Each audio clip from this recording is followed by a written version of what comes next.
हल्दीरामचा business प्रवास छोट्या भुजियेपासून तर आता कोटीपर्यंतचा ब्रँड. आज हल्दीराम म्हटलं की भुजिया, नमकीन, मिठाई डोळ्यासमोर येते. पण तुम्हाला माहित आहे का, या ब्रँडची सुरुवात एका छोट्याशा दुकानातून झाली होती. मग असा कोणता बिझनेस फॉर्म्युला वापरला त्यांनी की आता भारतातील सर्वात ओळखल्या जाणाऱ्या फूडपैकी एक तो ब्रँड आहे.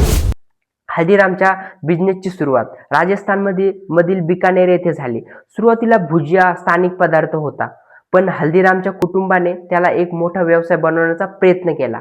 भुजियाची चव, गुणवत्ता आणि पॅकिंग यावर लक्ष देत हा व्यवसाय हळूहळू वाढत गेला.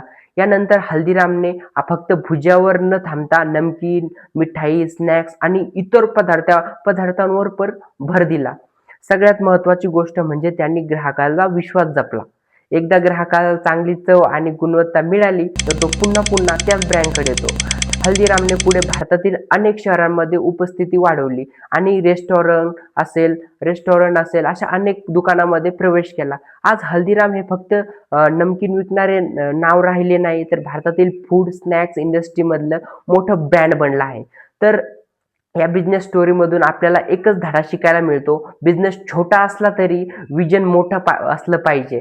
छोट्या उत्पादनापासून क्वालिटी, ब्रँड, पॅकेजिंग आणि कस्टमरचा ट्रस्ट यावर काम केलं तर बिझनेस मोठा होऊ शकतो. तुम्हाला हल्दीरामचा बिझनेस आवडला असेल तर व्हिडिओला लाईक, चॅनलला सबस्क्राईब आणि कमेंटमध्ये नक्की सांगा.